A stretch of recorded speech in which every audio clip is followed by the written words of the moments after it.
Baik, terima kasih atas waktu dan kesempatan yang telah diberikan kepada saya. Baik, perkenalkan nama saya Mariano Alberto Dewato Nascimento dengan NIM 33122191 akan mempresentasikan hasil diskusi saya mengenai tingkat kesehatan bank menurut Undang-Undang Nomor 7 Tahun 1992.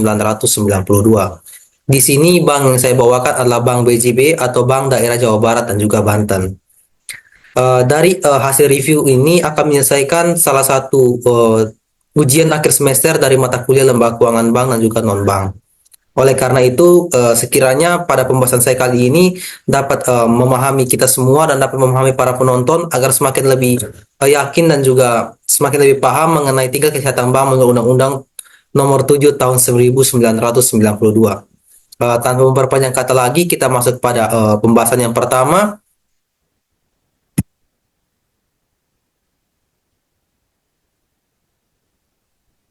Baik, sebelum kita masuk pada profil pembahasan mengenai PT Bank Pembangunan Jawa Barat dan juga Banten atau Bank BJB ini, sebelumnya kita harus mengetahui apa itu Undang-Undang Nomor 7 Tahun 1992.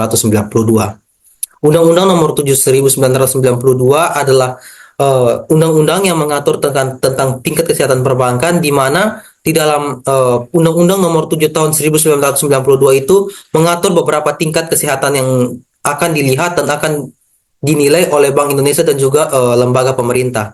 Di antaranya faktor penilaiannya ialah yang pertama adalah kecukupan modal, yang kedua adalah kualitas aset, yang ketiga adalah kualitas manajemen, yang keempat adalah rasio likuiditas, yang kelima adalah rasio solvabilitas, dan yang keenam adalah rasio rentabilitas.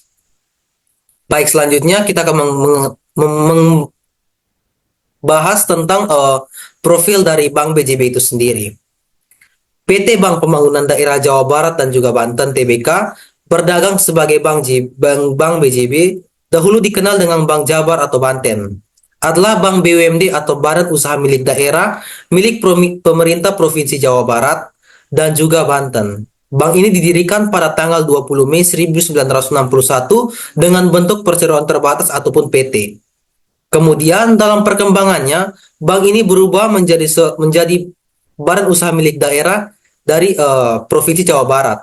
Oleh karena itu, segala bentuk aktivitas yang dilakukan oleh Bank BUMD, oleh Bank BJB ini sekiranya adalah menjadi badan usaha milik daerah yang akan menjadi penentu ataupun penghasil laba terhadap provinsi tersebut. Selanjutnya, mengenai materi mengapa penting menjaga kesehatan bank. Teman-teman sekalian, kita ketahui agar bank dapat dikatakan sehat, maka bank harus terus secara berkesinambungan menjaga kesehatannya, sehingga selalu dalam keadaan liquid ataupun solvent. Liquid di sini dia berarti semakin mudah dalam aliran keluar masuk uang dan juga masuk dan juga keluarnya uang dari pihak bank tersebut, serta selalu dapat memelihara kepercayaan masyarakat. Kepercayaan masyarakat di sini menjadi hal terpenting dalam dalam proses berjalan suatu bank, karena tingkat kepercayaan dari masyarakat ini akan menentukan bahwa bank tersebut mampu menarik nasabah atau masyarakat secara luas atau baik dengan baik ataupun tidak. Oleh karena itu, pihak dari perbankan itu sendiri harus mampu menjaga kualitas dan juga pelayanannya kepada masyarakat, sehingga masyarakat semakin tertarik dan semakin banyak untuk menginvestasikan uangnya maupun mengambil kredit untuk bank tersebut. Kepadanya sistem penilaian kesehatan bank ini dilakukan oleh bank syariah juga. Harus dilakukan dengan tetap memperhatikan aspek yang pertama adalah permodalan ataupun kapital, kualitas aset ataupun aset quality, yang ketiga adalah manajemen atau management, yang keempat adalah rentabilitas atau earnings, yang kelima adalah liquiditas atau liquidity. Dan yang terakhir adalah sensitivitas terhadap risiko pasar atau sensitivity on the market risks. Oleh karena itu, yang tadi seperti yang saya jelaskan pada Undang-Undang Nomor 7 Tahun 1992 tadi harus diterapkan oleh seluruh bank yang ada di Indonesia, karena itu merupakan peraturan undang-undangan yang berlaku dan akan melihat tingkat dari kesehatan bank tersebut yang akan dinilai dari pemerintah tadi dan juga Bank Indonesia sebagai regulator.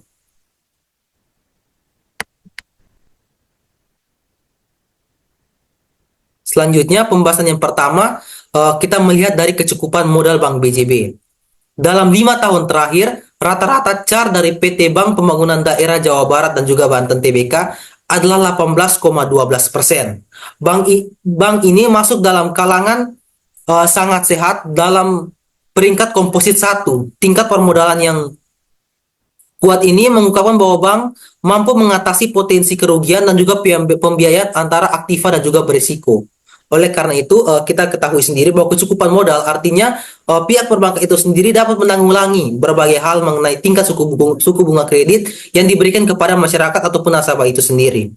Jika kecukupan modalnya itu tinggi, maka pihak perbankan itu sendiri tidak perlu takut jika dari pihak nasabah itu sendiri belum mampu ataupun tidak mampu melunasi peminjaman kredit yang ada dari pihak perbankan itu sendiri. Karena secara tidak langsung dari modal yang berkembang atau modal yang ada dalam pihak bank tersebut mampu menutupi kerugian yang terjadi dan mampu menjadikan hal tersebut adalah hal yang lumrah sehingga pihak perbankan itu sendiri tidak perlu takut adanya kerugian ataupun adanya kebangkrutan pada pihak perbankan itu sendiri. Oleh karena itu, pada kecukupan modal ini, perusahaan dan juga perbankan itu sendiri harus mampu juga tidak boleh memberikan keluasan kepada masyarakat agar tidak mau membayar. Tentunya dari pihak perbankan itu sendiri harus terus mendorong nasabahnya itu tersebut untuk membayar karena secara tidak langsung pihak perbankan itu dia juga mencari laba ataupun keuntungan dari pemberian kredit yang ia berikan. Oleh karena itu, tentunya pihak perbankan itu sendiri walaupun telah memberikan jaminan bahwa mereka tidak akan mengalami kerugian terhadap modal yang mereka punya, tetapi dari pihak perbankan itu sendiri harus terus mengejar modal yang mereka berikan kepada nasabah agar mampu menjadi laba ataupun pendapatan yang akan menggerakkan roda perekonomian dari pihak perbankan itu sendiri. Yang kedua adalah kualitas aset. Bank BJB mencatat laba sebelum pajak yaitu 2,8 triliun dengan non-performing loan atau NPL di atas rasio kredit macet yang terjaga. Non-performing loan atau NPL ini berhasil terjaga pada level 1,10%. Mohon maaf, 1,16%. Dengan coverage ratio pada level 124,3%. Dalam kinerja tersebut tercatat total aset tumbuh 14,5% secara rata-rata year on year atau tahun ke tahun menjadi 181,2 triliun. Laba tercatat adalah sebesar 2,84 triliun, tumbuh 9,40% dari tahun ke tahun, sedangkan setelah pajak tercatat 2,24 triliun, tumbuh 11% dari tahun sebelumnya. Total aset Bank BJB tumbuh positif yang menjadi terbesar di antara Bank Pembangunan Daerah atau BPD di Indonesia. Nah, teman-teman, kita ketahui sendiri bahwa kualitas aset dari Bank BJB ini sangat baik, teman-teman. Karena di setiap tahunnya itu kualitas aset dari Bank BJB itu terus tumbuh, teman-teman. Dilihat dari non-performing loan-nya atau NPL-nya itu. Dari kita lihat bahwa yang tahun 2018 sampai 2022 itu mereka mencatat rata-rata total kualitas aset atau penambahan aset mereka sebesar 2,8 triliun. Artinya, setiap 2,8 triliun itu ditambah dari tahun ke tahun. Seperti saya contohkan, misalkan yang tahun pertamanya itu 2,8 triliun seperti itu. Tentunya tahun selanjutnya akan menjadi 5,6 triliun sesuai dengan NPL atau non-performing loan-nya yang telah ada dari pihak Bank BJB itu sendiri. Oleh karena itu, karena mereka mampu menjaga kualitas aset mereka yang pihak perbankan dari Bank BJB ini ada, sehingga kualitas aset dari Bank BJB ini terus terjaga, teman-teman. Sehingga dari tahun ke tahun dia terus tumbuh. Bahkan dari tahun sebelumnya 9,4% dia naik menjadi 11%. Artinya kualitas aset dari Bank BJB ini mampu menjadi bank terbaik dalam proses total aset. Artinya dari seluruh bank daerah ataupun BUMD atau badan usaha milik daerah tersebut, Bank BJB inilah adalah bank yang paling terbaik dalam proses total aset yang mereka miliki. Oleh karena itu tidak heran dalam penggunaan Bank BJB ini, Bank BJB menjadi salah satu bank yang cukup populer, yang cukup kita kenal atau familiar di telinga kita sendiri. Selanjutnya mengenai materi kualitas manajemen. PT Perkembangan Daerah Jawa Barat dan juga Banten TBK menerima penghargaan The First The Best Indonesian Triple G Award tahun 2021 pada kategori BPD Buku 3 Public Company. Pada awal tahun 2021 dalam acara Indonesian Good Corporate Governance Awards atau ICG pada akhir tahun 2022, Bank BJB kembali meraih penghargaan sebagai perusahaan yang paling dipercaya. Hal ini menunjukkan bahwa perusahaan telah berhasil mengimplementasikan prinsip-prinsip tata kelola perusahaan yang baik atau triple G dalam pengelolaannya. Artinya seperti ini teman-teman. Kualitas manajemen ini akan memberikan efek samping ataupun akan memberikan proses kepercayaan itu kepada masyarakat. Kenapa saya bilang begitu teman-teman? Karena kualitas manajemen ini menjadi salah satu hal yang paling tidak bisa dipisahkan dari proses perbankan itu sendiri. Karena ketika kualitas manajemen yang mereka yang dalam suatu pihak perbankan itu sendiri jelek, maka tentunya tingkat kepercayaan dari masyarakat itu akan turun. Sebaliknya lagi, jika kualitas manajemen yang dimiliki oleh suatu perbankan itu baik, serta kinerjanya bagus, serta struktur dari manajemen atau manajemen dalam perusahaan tersebut dia baik, maka secara tidak langsung kepercayaan dari masyarakat itu tumbuh terhadap pihak perbankan itu sendiri. Pihak perbankan tentunya akan berpuas diri dengan hal tersebut. Karena apa? Karena jika kualitas manajemen mereka terjaga, maka kepercayaan dari masyarakat itu tumbuh.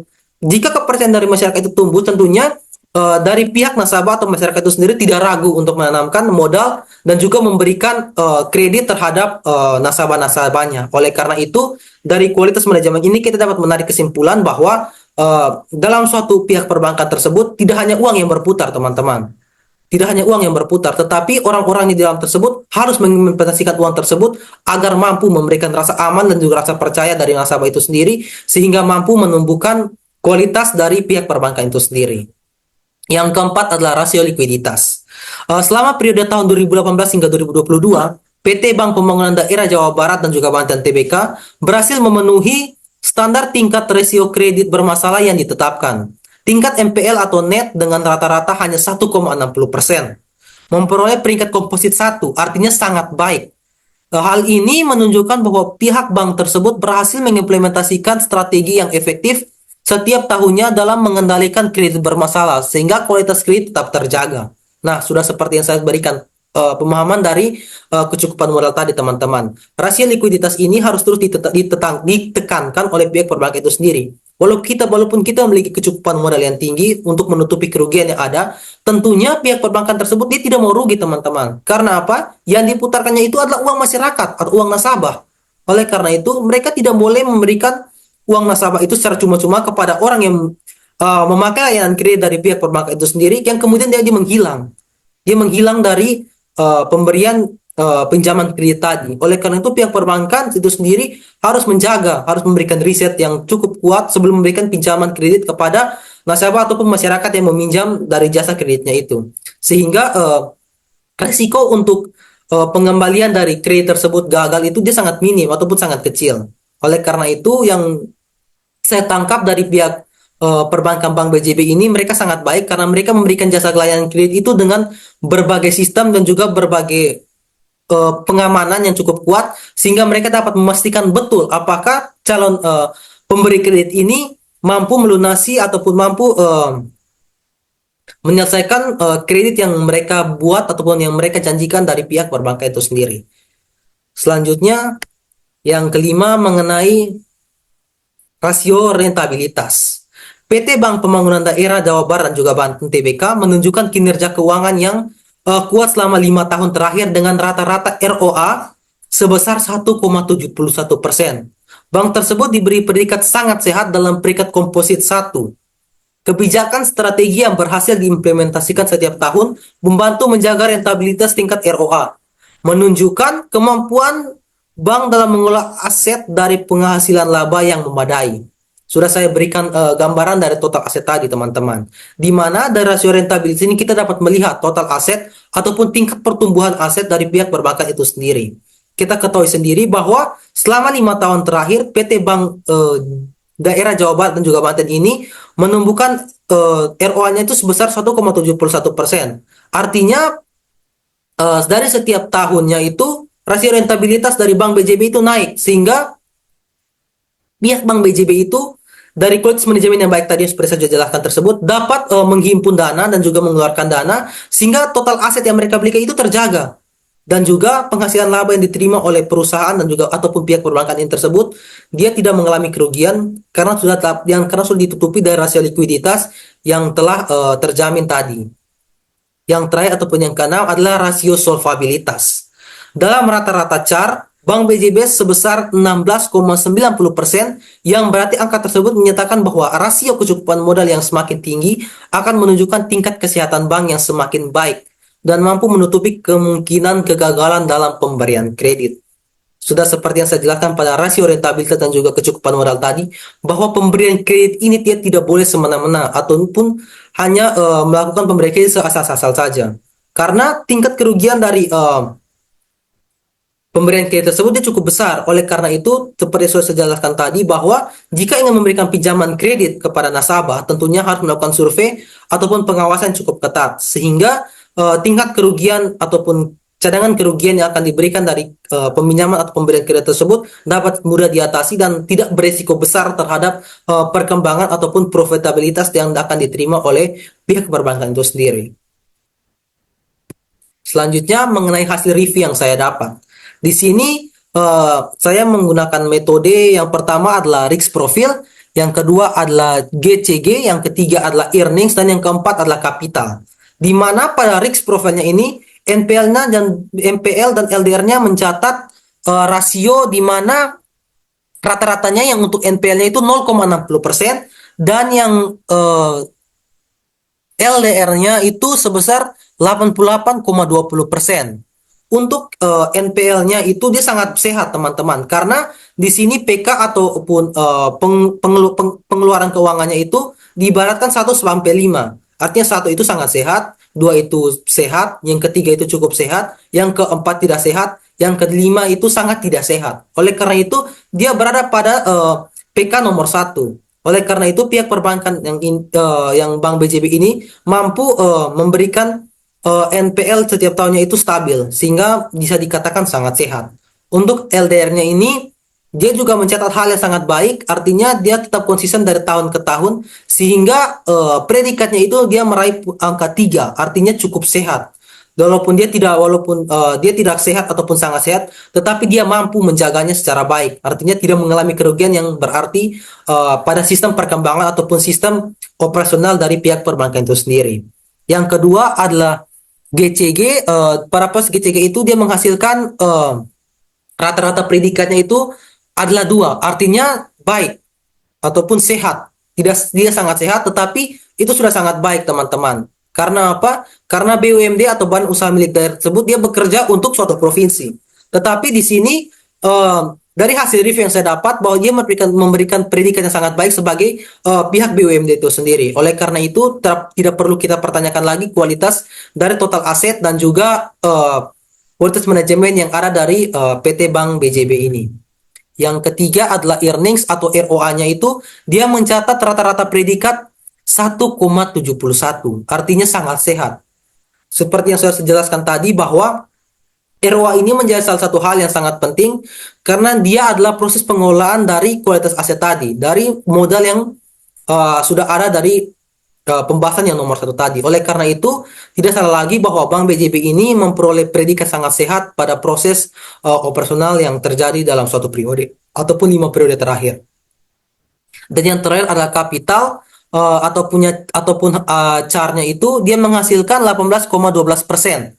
Artinya sangat sehat teman-teman. Artinya pertumbuhan untuk kecukupan modal dan juga kredit macetnya itu sangat baik. Artinya mereka dapat menekan dan dapat juga menjaga proses dari pihak perbankannya itu sendiri, sehingga tidak salah lagi bahwa Bank BJB mampu menjadi bank yang sangat superior ataupun bank yang sangat berkompetitor dengan bank-bank lainnya. Dari hasil review ini saya menanggapi bahwa berdasarkan selama 5 tahun terakhir, PT Bank Pembangunan Daerah Jawa Barat dan juga Banten TBK telah mencapai tingkat kesehatan yang sangat baik dengan rata-rata 1,60% dengan predikat sangat sehat. Artinya dari 4 pembahasan tadi terdapat 2 yang sangat sehat, satunya sehat dan satunya cukup sehat. Oleh karena itu, bank berhasil menjalankan kegiatan operasionalnya itu dengan baik, mengelola risiko keuangannya secara efektif dan menerapkan strategi yang baik untuk memonitor setiap risiko yang ada. Hal ini menunjukkan stabilitas juga kinerja yang kuat, serta kemampuan bank dalam mengidentifikasi, mengukur, dan mengelola risiko dalam operasionalnya. Keberhasilan yang dicapai oleh bank membawa dampak positif yang signifikan bagi masyarakat ataupun pihak perbankan itu sendiri. Masyarakat memiliki kepercayaan yang jauh lebih besar terhadap bank yang tercermin dari peningkatan kepercayaan dari seorang nasabah ataupun dari tingkat nasabah yang akan tumbuh dari setiap tahun periode yang berjalan. Oleh karena itu, pertumbuhan bisnis yang berkelanjutan serta reputasi bank yang baik di industri perbankan mampu menjaga performa dan beradaptasi dengan perubahan lingkungan bisnis, sehingga diakui sebagai institusi keuangan yang terpercaya dan menjadi pilihan yang solid dalam eh, lingkungan masyarakat ataupun mampu memenuhi kebutuhan perbankan itu sendiri. Sudah seperti yang saya jelaskan tadi teman-teman, bahwa dari tabel tersebut sudah menunjukkan bahwa tingkat kesehatan yang dimiliki oleh Bank BJB itu sangat sehat. Karena 5 tahun terakhir dia tidak mengalami predikat ataupun rata-rata predikat di bawah 3. Artinya dia hanya angka terendahnya itu hanya berada pada angka ketiga. Dan juga eh, kepercayaan dari masyarakatnya itu semakin tumbuh dari tahun ke tahun, di mana seperti yang tadi saya jelaskan pada kualitas manajemennya, dia dari tahun ke tahun itu sudah naik. Pada tahun sebelumnya 2021 dia naik sebesar 9,40% dan pada 2022 dia naik sebesar 11%. Yang terakhir mengenai kesimpulannya, hasil analisis rasio laporan keuangan pada tahun 2018 dan 2022 mengalami fluktuasi, namun masih di ambang batas wajar dikarenakan Bank BJB stuck pada keadaan yang aman. Karena selama ini Bank BJB tidak mengalami kenaikan dan penurunan secara signifikan, serta dalam pembagian kredit tidak mempunyai masalah sehingga para investor dapat mempertimbangkan dalam pengambilan keputusan dalam investasi. Oleh karena itu, dengan tingkat kesehatan bank yang cukup baik tersebut, para pihak investor itu mampu untuk memberikan dana segar atau modalnya terhadap pihak Bank BJB ini, sehingga mampu memberikan dampak positif bagi Bank BJB ini, sehingga pertumbuhan dari bank ini akan menjadi semakin lebih baik lagi ke depannya. Baik, kita telah sampai ke penghujung dari presentasi saya. Saya ingin mengucapkan terima kasih kepada para penonton, terutama Bapak dosen yang telah menyaksikan video saya. Semoga video saya ini bermanfaat ataupun presentasi saya ini bermanfaat bagi kita semua. Dan semoga dengan pembelajaran kali ini kita sama-sama belajar mengenai tingkat kesehatan bank yang diatur oleh Undang-Undang Nomor 7 Tahun 1992. Jika pada presentasi ini saya memberikan salah kata ataupun kosakata yang kurang berkenan di hati teman-teman dan juga penonton serta Bapak dosen, saya mohon maaf sebesar-besarnya. Sekian dan terima kasih. Saya mohon pamit undur diri. Terima kasih.